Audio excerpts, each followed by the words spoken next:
Netflix, an American subscription streaming service and production company which was founded by Reed Hastings and Mark Randolph in the year 1997 in California, became the 8th most trusted company in 2021.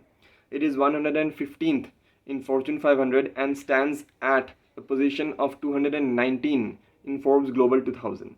As of July 2021, Netflix's valuation was about $96 billion based on market cap. In the year 2021, it generated a revenue of $30 billion and earned a profit of about $5.17 billion. How did Netflix become so much successful from the year 1997 and is still going strong in 2022? How many challenges it had to overcome, we'll get to know in this video. So first, let's talk about how Netflix came into this world.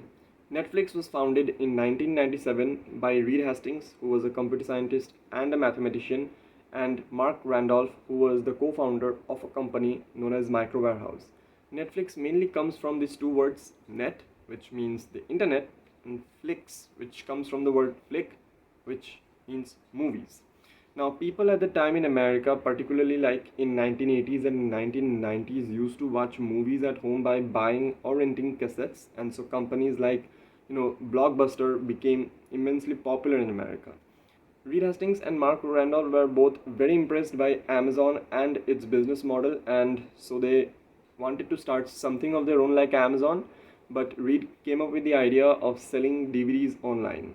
Now, they rejected the idea of selling those VHS cassettes to the people in the same way they were deciding to sell the DVDs, because they believed that there were some advantages of DVDs over those cassettes.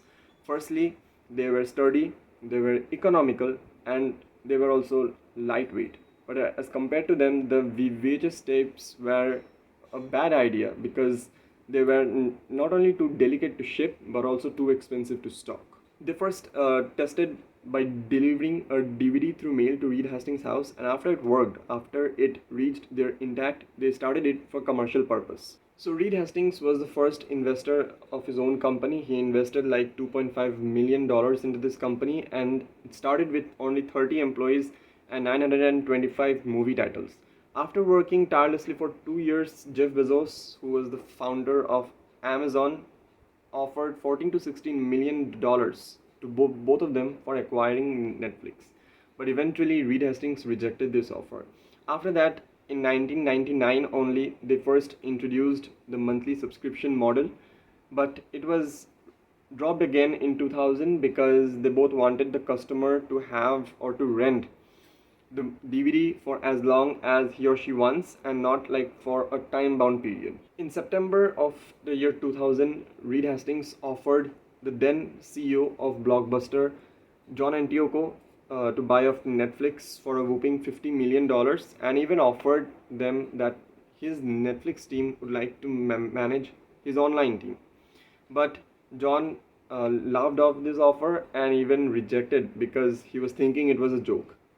So after the rejection in the coming times of 2000 and till the September of 2001, Netflix made some serious growth, and they were even planning to go public, that is giving their first IPO. But the September 11 attacks unfortunately blocked the Netflix growth, and they even held their idea of going public and even laid off their 120 people. So after the attacks of September 11, 2001, in like 2002 and 3, Netflix saw some serious growth because the demand of DVDs among the American people were increasing day by day. So in 2002, Netflix went public for the first time by selling 5.5 million shares of the company worth $15 each. Profits were increasing for Netflix day by day, year by year, as they earned a total profit of $49 million on a $500 million of revenue at the end of 2003. So the more interesting part comes when Blockbuster comes into the picture. Blockbuster was the one and only rival of Netflix at the time. The dispute started when Blockbuster introduced a DVD rental service business model in the year 2006, which proved to be profitable as the number of customers in their platform increased by 2 million in the year 2006. And this somehow started worrying Netflix, though they had like 6.3 million users by the end of 2006. And as a consequence of that, as it was drawing business away from Netflix, they decided to decrease the fees in the platform by the end of 2007. But debt loads and internal disagreements led to Blockbuster's loss. They saw a downfall in their growth and also their decreased popularity. As a result of these mismanagement and internal disagreements, John Antioco, who was the CEO of the company, left or was thrown out of the company by the year 2008. Added to that, Netflix even filed a patent infringement lawsuit against Blockbuster because it was claiming that Blockbuster's online rental DVD service program was violating the two patents held by Netflix. First, it violated by copying the Netflix's method of using ranked preferences in the queue to send DVDs to their subscribers, and second, it was violating by copying the subscription rental service as well as its method of communication and delivery. So, because of all that jazz and so many disagreements inside the company itself, Blockbuster, which started in the year like in 1980s, several years earlier than Netflix, by the end of 2010, it eventually disappeared. And Netflix, which was started in 1997, several years after Blockbuster was standing at a valuation of $24 million, and it was receiving and getting offers from hugely acclaimed studios like Universal Studios, Paramount, Lionsgate, Warner Brothers, and so much more. So now let's discuss the factors that led to the downfall of once a huge company, Blockbuster. First, as the customers visited the stores to buy the rentals, they started noticing that the price of the video rentals were increasing day by day. Second, if a customer somehow missed the deadline of returning the rentals, the company was imposing a fees upon them, which led to a huge customer dissatisfaction. And also signaling that the company was somehow preferencing the profits or the revenues over their own people. Third, they were much more focused on the revenue generation rather than their customer satisfaction.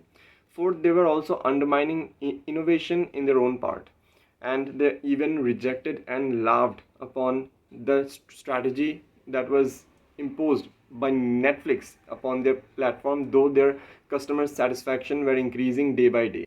So overall, we can notice that bad office or organization culture can lead to the downfall of such a huge company. But it was exactly the opposite in case of Netflix. Netflix prioritizes people over processes, which means giving both the customers and the employees some generous benefits. From an early stage, both the founders started hiring individuals or professionals based upon not only their hard skills but also upon their soft skills, which means empathy and emotional intelligence, because they believe that those skills are very important to succeed as a part of teamwork, and also very important to engage with the customers productively.